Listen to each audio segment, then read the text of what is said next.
was a big supporter of waterboarding. I was a big supporter of the enhanced interrogation technique. Hello there.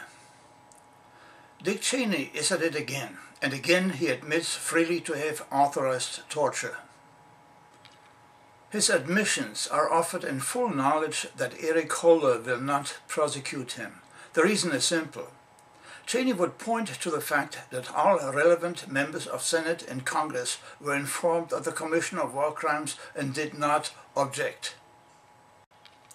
Cheney and the media try to bamboozle the public by constantly referring to waterboarding instead of reporting the true meaning of enhanced interrogation techniques.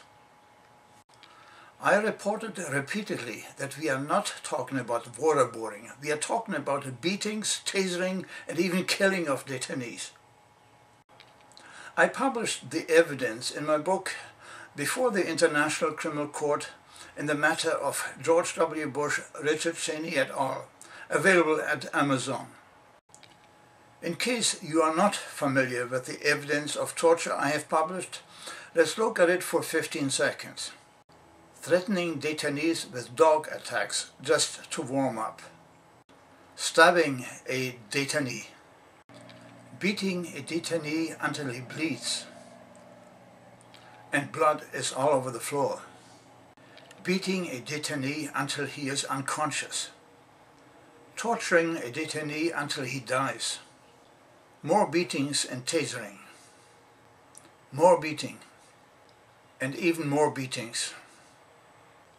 Here is a case I reported earlier, entitled Chertoff, the Iceman and the Torture Squad, where a man who had absolutely nothing whatever to do with terrorists or terrorism was beaten and tasered to unconsciousness. The man was tortured by DHS employees under supervision and with full knowledge of Michael Chertoff, and the case took place in Fayetteville, Arkansas. I am fully familiar with the argument that torture saves lives, not where the victim is innocent and makes up stories to please his torturer.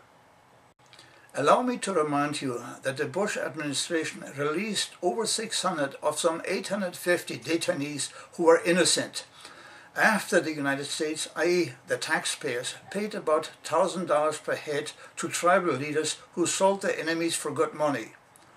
Of those released, some 60 were so pissed off that they now actually joined the Taliban or Al-Qaeda to get back at the US. And please, don't bother. I have in my possession reports of the FBI, the Red Cross, military attorneys and the CIA that confirm that torture took place. It is well established that the FBI was quite capable of obtaining the desired information and did so without torture. Why torture was necessary is absolutely unclear. Matthew Alexander described in his book How to Break Terrorists what it takes to obtain confessions without torture. Now let's analyze Dick Cheney's confession under the law. First, I take it you are familiar with the UN Convention Against Torture. The United States is a signatory to it. Now, let's get closer to home. I'm referring to Title 18 U.S. Code in particular, which describes torture fairly well. Torture is the intentional infliction or threatened infliction of severe physical harm, or the threat of imminent death. With a few exceptions, torture was committed outside the United States. Now, Title 18 U.S.C. Section 2340A expressly prohibits the commission of torture outside the United States. The penalty for torture is up to 20 years imprisonment, and if death occurs, imposes life in prison or the death penalty. In other words, torture is defined as felony. That includes those who conspired to commit torture, as in authorizing torture.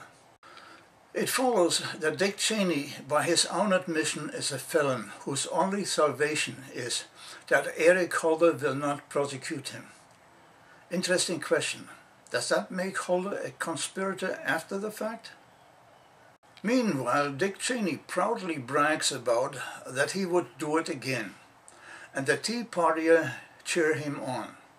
On a different subject, I am working on an idea to get more stimulus money injected into the economy without the need to increase the national debt. I'll report about soon.